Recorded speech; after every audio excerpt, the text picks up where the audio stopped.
কোন মামু খালু দেখা হবে না, লাল নীল টেলিফোন বুঝি না, প্রেসিডেন্ট প্রধানমন্ত্রীও বুঝি না, যার যেটা পাওনা টাকা সব দিতে হবে।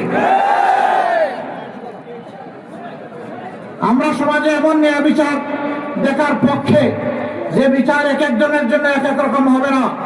একজন সাধারণ মানুষ কোন নির্দিষ্ট অপরাধ করলে তার বিচারে যে শাস্তি হবে, দেশের প্রধানমন্ত্রী কিংবা রাষ্ট্রপতি যদি সেই একই অপরাধ করেন, তাদেরকেও ছাড় দিয়ে কথা বলা হবে না,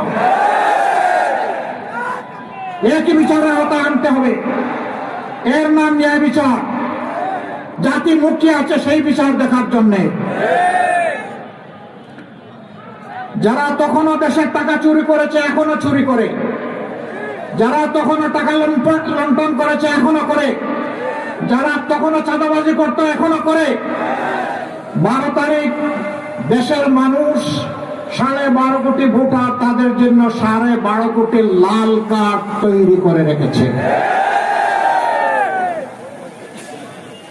সম্মানিত ভাইরা, এই যুব সমাজ চিৎকার দিয়ে এখন বলছে, আমরা পুরোনো বন্দোবস্তের পচা রাজনীতি আর দেখতে চাই না। আমরা নতুন রাজনীতি, নতুন বাংলাদেশ দেখতে চাই। যারা নতুন রাজনীতি, নতুন বাংলাদেশের মাধ্যমে দেশকে এগিয়ে নেবে, সুশাসন কায়েম করবে, তারা অবশ্যই গণভোটে হা বলবে ইনশাআল্লাহ।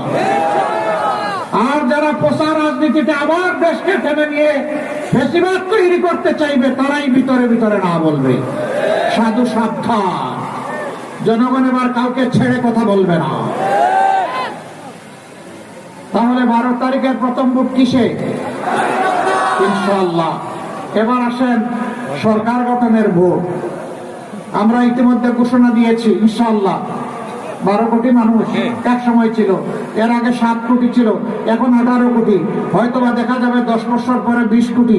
এই 18 কোটি মানুষের জন্য 64 জেলার প্রত্যেক জেলায় সরকারি মেডিকেল কলেজ হবে ইনশাআল্লাহ।